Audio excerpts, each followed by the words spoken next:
You know what? It will be absolutely devastating to Anthony if he finds out that Kai is not his own. And I wonder when the writers will start to give us that storyline. I wonder when they will start bringing that back up about Kai's last name on his birth certificate still being Coley instead of Dalton. Because right now, Anthony's over here talking about how he doesn't want to be the type of father his dad was. That his dad wasn't really in his life, and even if he was in his life, emotionally speaking, he wasn't really in his life like that. And I understand, you don't want to be like that. Of course, the two-parent household, ideally, that would be the best situation for a kid if the two-parent household isn't a toxic situation. But you don't have to be together with Shayla to still be that present father in your son's life.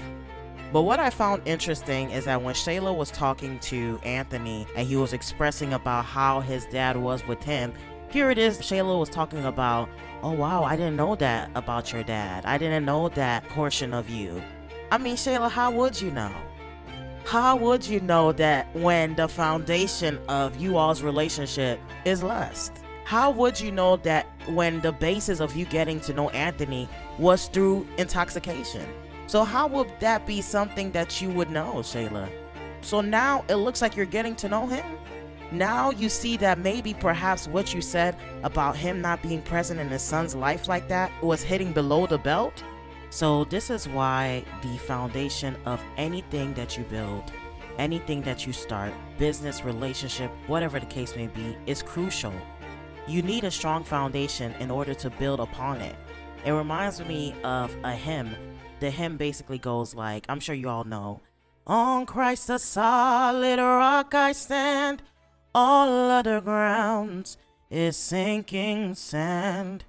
All other ground is sinking sand. On Christ the solid rock I stand. All other grounds is sinking sand.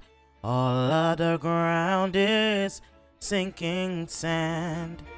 That's why it's important, especially if you're a believer, for your foundation for everything should be on Christ. Unfortunately, here it is that Shayla and Anthony, what they have going on, the foundation obviously is not on Christ. Their foundation is literally, like the song says, a sinking sand. But here it is that she's trying to put Christ in it as if this is God ordained. But unfortunately, this foundation, there's no way it can be solid because it's built on adultery and it's built on the fact that this is somebody else's husband. Thank you for watching.